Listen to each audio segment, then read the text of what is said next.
अस्सलाम वालेकुम दोस्तों, वेलकम टू लियारी। दोस्तों, welcome to Shah Abdul Latif Bhittai road.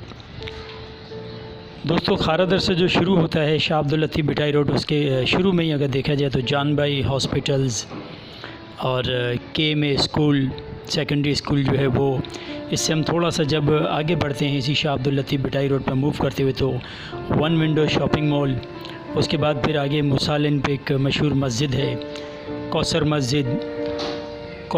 जैसे ही हम क्रॉस करते हैं या कौसर मस्जिद के पास ही पहुँचते तो लेफ़्ट साइड पे किरण फाउंडेशन।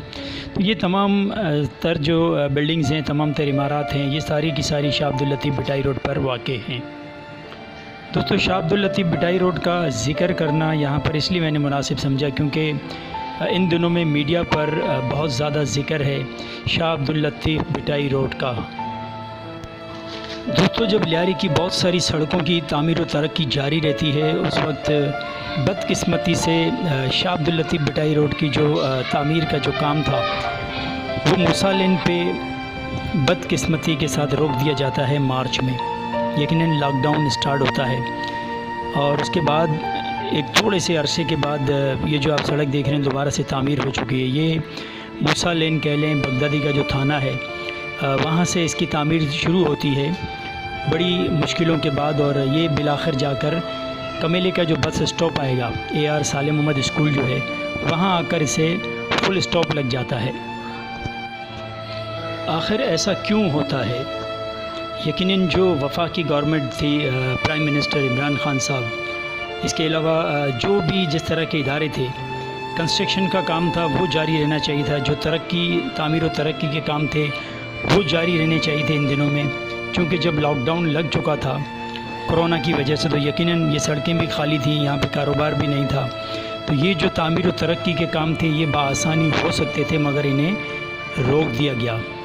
ये हम इस वक्त जो कमेले का बस स्टॉप है उससे हम आगे बढ़ रहे हैं और यहाँ से मुस्तकिल मिर्ज़ा आदम खान रोड तक, जहाँ लियारी नदी स्टार्ट होती है, वहाँ तक इस सड़क की जूं की तूं हालत है। ये आप देख सकते हैं। जब मैं कवरेज कर रहा था तो मुझे भी बड़ी मुश्किलात पेश आ रही थी इस सड़क पे चलते हुए। कभी मेरी गाड़ी लड़खड़ा जाती थी तो कभी मुझे भी चक्कर से आने लग रहे थे। बहरहाल मुझे ये रिपोर्टिंग तो करनी थी। इस दौरान यहाँ पर रहने वाली जो आवाम है वो न जाने कितनी मुश्किलों से दो चार हुई। लॉकडाउन का सिलसिला था, कोरोना के मसाइल, उसके बाद माह रमज़ान की आमद थी। रमज़ान शरीफ का पूरा महीना यहाँ की रहने वाली आवाम ने इसी तरह गुजारा जिस तरह ये सड़कें हैं जो गलाज़त के यहाँ पर ढेर पड़े होते हैं।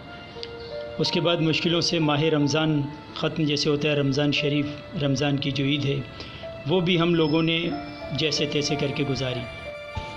फिर हज का मुबारक महीना, बकरा ईद, कुर्बानी के जानवर, कितनी मुश्किलों और कितनी परेशानियों से यहाँ के लोगों ने कुर्बानी की होगी, आप सोच सकते हैं। इस गलाज़त के ढेर में बहुत सारी मुश्किलों के बाद ये जो दिन थे, कोरोना भी चल रहा था और लॉकडाउन भी था, यकीनन अगर मुखलसी से गवर्नमेंट चाहती तो इस सड़क की तामीर कर सकती थी, मगर ऐसा नहीं किया गया।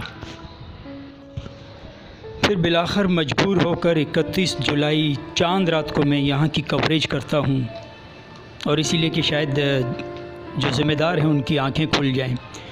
उस वीडियो के जारी होने के बाद यहाँ के जो सोशल वर्कर हैं वो भी माशाल्लाह बहुत तेज़ी से मैदान अमल में आते हैं। मीडिया पर भी इस बात को उछाला जाता है और हम शायद ये समझ रहे थे कि हंगामी बुनियादों पर इस सड़क की तामीर स्टार्ट की जाएगी, मगर बड़े अफसोस के साथ ये कहना पड़ रहा है कि ऐसा नहीं हुआ। ये जो वीडियो शूट है ये मैंने अगस्त के शुरू में ही कर दी थी, लेकिन चंद दोस्तों की मुशावरत से कि इसे अभी अपलोड ना किया जाए, क्योंकि जो इलाके के लोग हैं उन्होंने एक एहतजाज की कॉल दी है और मौज़िज़ जो इलाके के तमाम लोग थे उन्होंने मारीपुर रोड पर एक एहतजाज की कॉल दी, जिसमें PS 108 के नौ मुंतखब MPA अब्दुल रशीद साहब उन्होंने भी शिरकत की। ये जो एहतजाज की कॉल थी ये बुनियादी तौर पे जो सेवरेज के मसाइल हैं उसके हवाले से थी, ताकि उनका भी कोई मुस्तकिल हल निकाला जाए। और उसके साथ फिर जो मानसून ने तबाही मचाई वो भी सब आपके सामने थी, उनकी वजह से कितनी कहीं पर आज अगर बात की जाए तो 10 मुहर्रमुल हराम है, आशूरे का दिन है और कितनी तो तकलीफ़ों में हम ये दिन गुजार रहे हैं। लिहाजा मैं अपनी कोशिशें जारी रखूँगा। जिस तरह मैंने कहा था कि मैं तमाम लियारी को एक्सपोज़ करूँगा। ये शाह अब्दुल लतीफ़ बिटाई रोड का जो पार्ट 1 का हिस्सा है, जो हमारी तकलीफ़ें हैं उसको मैं मंज़र पे लाता रहूँगा और इंशाअल्लाह इसी तरह हम एहतजाज करते रहेंगे। इंशाअल्लाह एक दिन हमारी भी सुनी जाएगी, इस सड़क की भी तामीर होगी और इस इलाके की भी तरक्की होगी। अल्लाह हम सब का हामी और नासिर हो। अपनी दुआओं में याद रखिएगा।